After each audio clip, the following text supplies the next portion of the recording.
Ассалаумалейкум достар, көрермендер. Газон егу үшін бірінші фонтан керек деп басталған тұғын. Сол жерді сіздерге көрсетуге қайтан келдім. Газонның қалыңдығын, қандай арада бір жыл өтті, қандай болып өскен бірге бір қарап өтейік.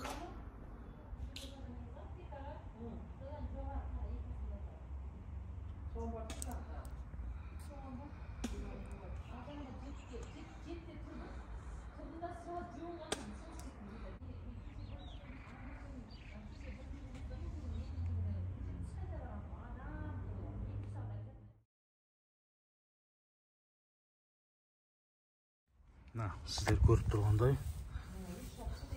қалыңдығы, газонның арам шөп жоқ.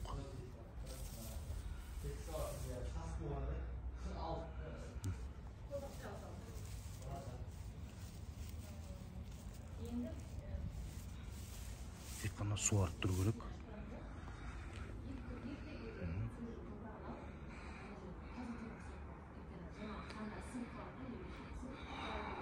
Газонокосилкамен бір орып тастағаны әдемілеп.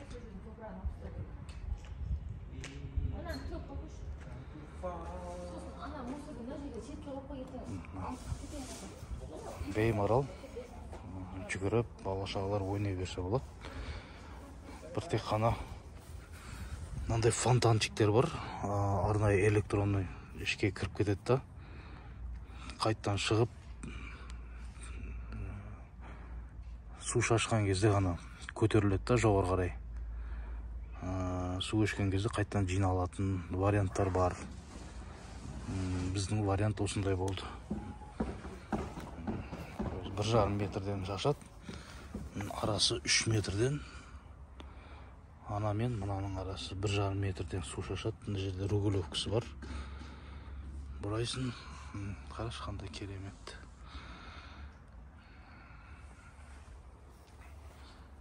Осыны істеп атқан кезде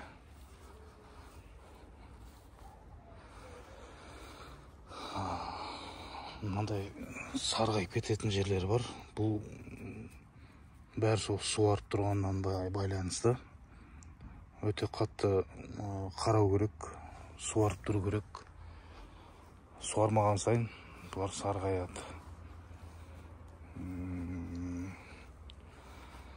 Арасында өспеген жерлері бар. Олардың бәріне уақыт келе егіп, қолмен шашып егіп тұру керек. Содан кейін осындай результатқа жетуге болады, қалың қылып.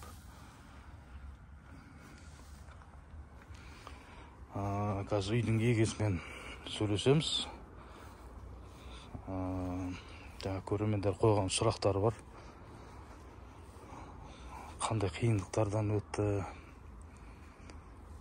біраз уақыт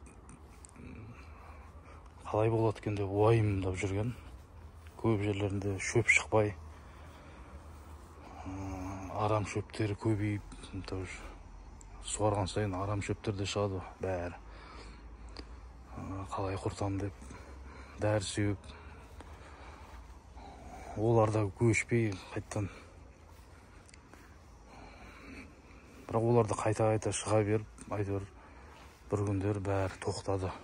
Мына енді қазір осындай арам шөптерсіз, теп-тегіс.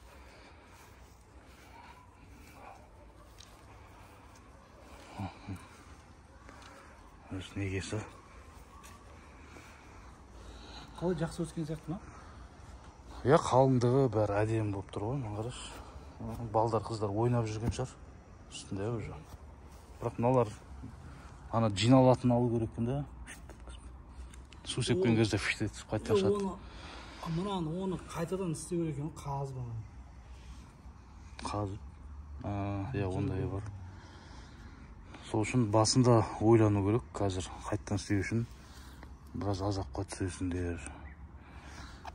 Сосын біз мына фонтан қасына жақындатып қойғанбыз.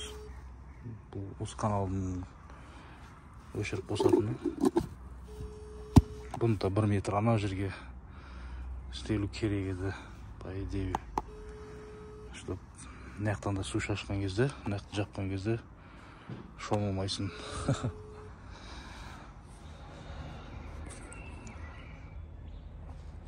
Газонun толықтай шығып тұрған кезі былтыр бұлай шықпаған еді. Біраз жерін қайтадан егіп, біраз азапқа түстік. Оңай емес екен бұл газонны егу, қарау. Таңертең суару керек, кешке суару керек. Алғашқы кездерде ма? Алғашқы кездерде. Қазірде таңертең кешке күніне 2 рет суару керек. Ана жерлерде сарғайып кетіп, суармағандан ба? Олар неден сарғайып? Жоқ, бұл қыста сарғаяды ғой. Қазір енді өзіне жайлап қалпына келіп жатыр да. Көктем жаз бойы көгеріп тұрады ғой. Былтыр арам шөптер көйіп кетті, оның бәрін қолмен жұлдық. Кейін арам шөпті өлтіретін бір дәрілер алып септік.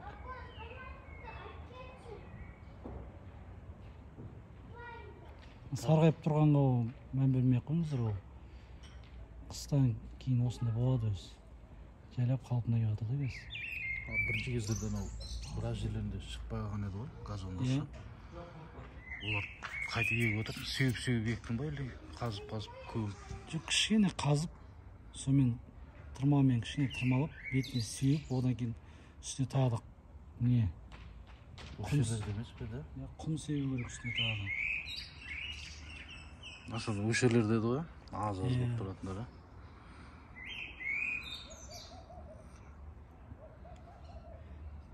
Бұны еккеннен кейін міндетті түрде қарау керек. Қарамасаңыздар дұрыс шықпайды. Басқа қандай нелер болды? Қиындықтар болды? Қиындықтар, арамы шөппен алыстық қой, былтыр. 3 ай жазды. Қанша уақытты кетірдің бәрін? Былтыр 3 ай жаз алыстық о zaman. 3 ай? 3 айда арам шөптерді құртты. Ол дәрін себе салды. Ол дәрі барлық шөпті өлтірмейді ол. Бір шөпті, мысалы, шымды өлтіре алмайды. Шым өткені газонның туысқаны ол. Шымды қолмен жұлу керек.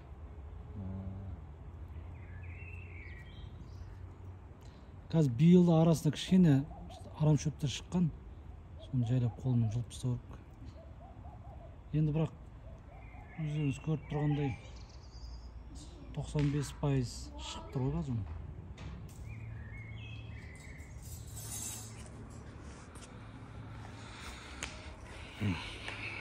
Қазір қыстан аман шығып, сарғайған жерлерін бәрі жайлап көгеріп келе жатыр. Енді алда жазда көкпеңбек болып, әдем болып өзінің қалпына келеді. Киса. Суретке түсем дейді. Әй. Бұл осы үйдің баласы болды.